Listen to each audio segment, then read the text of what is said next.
umaga po ng February 22, 2025.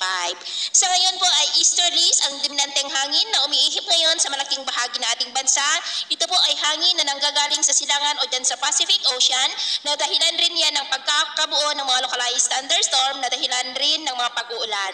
Ang amihan po ngayon ay nasa extreme northern Luzon at sa ating long range forecast, wala pa rin naman pong bagyo na namamataan na tatawid sa ating kalupaan hanggang po sa matapos ang buwan na ito ay posibleng storm free pa rin po tayo.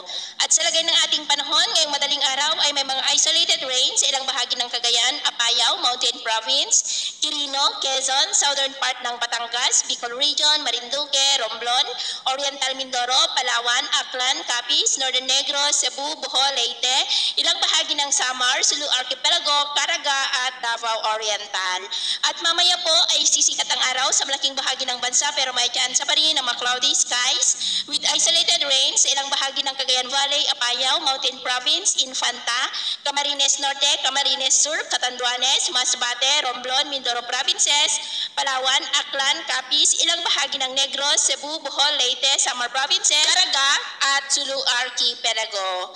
At mamayang hapon, posible pa rin ang mga isolated rain sa ilang bahagi ng Cagayan Valley, Cordillera, Infanta, Camarines Norte, Catanduanes, Calapan, Palawan, Visayas, Caraga, Davao Region, Northern Mindanao, Zamboanga Peninsula at Sulu Archipelago. Kaya mag-ingat po tayo dahil posible pa rin ang mga banta ng mga pagbaha at pagguho ng lupa.